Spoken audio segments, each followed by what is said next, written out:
Hi everyone, most welcome आप सभी का आपके इस ऑनलाइन प्लेटफॉर्म यानी कि बिहार टेक्स्ट बुक पर और स्पेशली इस वाली वीडियो में जो कि आपका आई थिंक 3-4 दिन से एक बहुत बड़ा कंफ्यूजिंग पॉइंट बन रखा है ना। आपका एक एग्जाम था जिसका नाम था बिहार पुलिस मध्य निषेध भर्ती, जिसका एग्जाम आप में से मोस्ट ऑफ द स्टूडेंट्स ने दिया था और उसका हाल फिलहाल में जो रिटर्न एग्जाम है उसका रिजल्ट आया था। हालांकि जो रिटर्न एग्जाम था वो आपका सिर्फ क्वालिफाइंग था। जो आपकी फाइनल मेरिट लिस्ट बनेगी वो आपके फिजिकल के बिहाफ पर बनेगी, यानी कि जिन स्टूडेंट्स का रिटर्न एग्जाम क्लियर हुआ है, या मैं ये कहूं कि टोटल वैकेंसी का लगभग 5 गुना जो स्टूडेंट्स हैं उनको बुलाया गया है, उनका रिटर्न एग्जाम क्लियर हुआ है और वो लोग अब क्वालिफाई कर गए हैं रिटर्न। तो अगला जो स्टेप होगा जो कि आपका पीएसटी पीएमटी है उसके लिए बुलाया जाएगा, है ना। पीएसटी प्लस में आपका पीईटी फिजिकल एफिशिएंसी टेस्ट, उसमें आपकी 3 चीजें हैं। रनिंग रखी गई है, दौड़ जो कि 50 अंक की होगी, 25 अंक का आपका शॉटपुट थ्रो है जिसको कि गोला फेंक बोला जाता है, और 25 मार्क्स का आपका रहेगा हाई जंप, ऊंची कूद। उसमें डिपेंड करता है आप कितनी अच्छी रनिंग करते हैं, कितनी अच्छी जंप लगाते हैं, कितना दूर तक आप शॉटपुट फेंकते हैं, उसके बिहाफ पर आपको मार्क्स मिलेंगे। इसके लिए एक अलग से वीडियो बना रखी है, आप जाकर के देख लेना, ठीक है। अभी इस वाली वीडियो में हम लोग बातचीत करेंगे, जो कि बहुत सारे स्टूडेंट्स मैसेजेस कर रहे थे कि मैडम जी इस एग्जाम की कट ऑफ क्या रही है ना। रिटर्न एग्जाम का रिजल्ट आता है तो एक ऑब्वियस सी बात है मैडम जी, कट ऑफ वाला पॉइंट हमारे दिमाग में जरूर आता है। देखो मैं आपको क्लियरली बता दूं, क्लियरली कहीं पे भी आपकी कट ऑफ जो है वो मेंशन नहीं है। ऑफिशियली डाटा नहीं आया है कि कितनी कट ऑफ गई है। हाँ ये है कि आपका जब इसमें पीएसटी हो जाएगा, फिर आपका पीईटी हो जाएगा, मेडिकल वगैरह आपका जैसे ही प्रोसेस होगा, जब फाइनल मेरिट लिस्ट आएगी तब हो सकता है आपका क्लियरली पता चले कि आपका रिटर्न एग्जाम की क्या कुछ कट ऑफ रही थी। एट प्रेजेंट आपने कुछ वीडियोस देखी होंगी या फिर कहीं पर आपने सुना होगा इतनी कट ऑफ गई है, इतनी गई है, वो सिर्फ एक अनुमान लगाया जा रहा है। क्योंकि मैंने आपको बताया कि रिटर्न एग्जाम सिर्फ क्वालिफाइंग था, जितनी वैकेंसीज थी उसके लगभग 5 गुना जो भी स्टूडेंट थे, जो टॉपर थे, जो ऊपर ऊपर के 5 गुना कैंडिडेट्स थे, उनका क्वालिफाई हो गया, उनको नेक्स्ट स्टेप के लिए बुलाया गया है। अब बात आती है कि मैम ये अनुमानित जो कट ऑफ है ये कैसे बन रही है, किस बिहाफ पर बन रही है। ये बन रही है, एक तो ऑब्वियसली एग्जाम का लेवल कैसा था, है ना, ऊपर से किस तरीके से आपके सारे मेन तो वही एग्जाम का लेवल कैसे था। दूसरा ये है कि जैसे आप बहुत सारे स्टूडेंट्स हैं जो कि कोई किसी टीचर से, कोई किसी टीचर से कनेक्टेड होता है, आप बताते हो कि मैडम जी मेरे तो 65 नंबर थे, मेरा सिलेक्शन नहीं हुआ।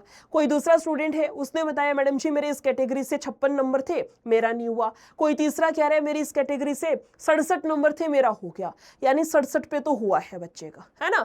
कोई एक बच्चा है वो कह रहा है मेरा तो 66 पे हो गया, मतलब 66 तक कट ऑफ गई है। तो एक थोड़ा सा अनुमान लगाया जाता है, एक आइडिया लगाया जाता है, उसी के बिहाफ पर आपकी एक कट ऑफ है जो कि मैं आपको अभी बताने वाली हूं। हो सकता है इसमें 2-4 नंबर इधर उधर हो सकते हैं, लेकिन जितना मुझे पता चला, जितना स्टूडेंट्स ने बताया है, जितना मैंने चीजों को ऑब्जर्व किया, उसके बिहाफ पे मैं आपको बताने वाली हूँ, ठीक है। चलिए फिर स्टार्ट करते हैं। ये वही है जो कि सारी चीजें मैंने आपको बताई है। आपका सबसे पहले रिटर्न एग्जाम हुआ है, उसके बाद आपका जाएगा पीएसटी फिजिकल स्टैंडर्ड टेस्ट, जिसमें कि हाइट चेस्ट वगैरह मेजर की जाती है। ये सिर्फ आपका क्वालिफाइंग था, ये भी क्वालिफाई करना है।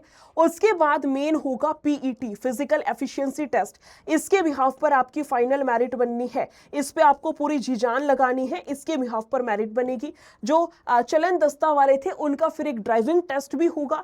उसके बाद जो है आपका रहेगा इसके बाद आपका जाएगा डीवी डॉक्यूमेंट वेरिफिकेशन। उसके बाद फाइनल मेरिट लिस्ट आएगी और फाइनल में जिसका नाम आया है उन सबका होता है फिर मेडिकल टेस्ट। ये था आपका पूरा का पूरा प्रोसेस, जो कि मैं काफी बारी वीडियोस में और शॉर्ट्स में आपको ऑलरेडी बता चुकी हूँ। अगर बात की जाए मैडम जी कट ऑफ की, तो मैंने दोनों ही कैटेगरी रखी है, मेल एंड फीमेल, इसमें भी कैटेगरी वाइज है। अगर बात की जाए जनरल से तो मेल की 66 से 70 और फीमेल की 56 से 60, है ना। 56 से 60 लेके चल सकते, 58 से 60 लेके चल सकते हैं। ईडब्ल्यूएस की 62 से 65 और ये लेकर के चलिए 50 से 53। बीसी की 63 से 66, इसकी रहेगी 61 से 64। ईबीसी की और एससी की आपकी 56 से 60, एसटी की आपकी रहेगी 50 से 62। ये मैंने रखी है फीमेल कैंडिडेट्स के लिए। मैं फिर से कह रही हूँ, ये एक आपकी अनुमानित आपने एक शब्द सुना होगा, लिखा भी यही जाता है एक्सपेक्टेड कट ऑफ। एक्सपेक्ट का मतलब जो अनुमान लगाया जाता जा रहा है ना, जो कि सारी चीज़ों को ऑब्जर्व करके कट ऑफ बनाई जा रही है। तो यही है जितना अभी डाटा आया है उसके अनुसार। तो बाकी फाइनल देखते हैं आपकी कितनी क्या खुश रहेगी। और जिस भी स्टूडेंट का रिटर्न क्लियर हुआ है उनको wish you very all the best. Return exam qualify है, आप उस डेंजर जोन से बाहर है। अब जितना भी दम है, जितनी भी जान है अपने फिजिकल में डाल देना। कोशिश करना फिजिकल में आप तीनों के तीनों इवेंट्स के अंदर, रनिंग, शॉर्ट पुट थ्रो और हाई जंप, तीनों इवेंट्स में फुल मार्क्स लेकर के आए। अपना टारगेट रखिए, भरपूर मात्रा में आपके पास में समय है। सुबह जाइए रनिंग करने, शाम में जाइए, अपना स्टेमिना बिल्डअप करिए। बहुत जल्दी आपका फिजिकल करा दिया जाएगा। बिहार आयोग पूरा रफ्तार में चल रहा है, डिले नहीं करेगा। मैं फिर से कह रही हूँ, कोई समय आपको नहीं मिलेगा। मुश्किल से आपका वही 1.5-2 महीने का समय है। विद इन 2 मंथ्स आपका फिजिकल बहुत जल्दी करा दिया जाएगा। लग जाइए तैयारी में, चाहे आप मेल हैं चाहे आप फीमेल हैं। वीडियो अच्छी लगी हो शेयर जरूर कीजिएगा। फिर मिलते हैं किसी और वीडियो के साथ में। कुछ भी डाउट है, कंफ्यूजन है, कमेंट सेक्शन आपके लिए ओपन है, आप कमेंट कर सकते हैं। वीडियो जरूर शेयर कीजिएगा। तब तक के लिए thank you so much, take care and bye bye.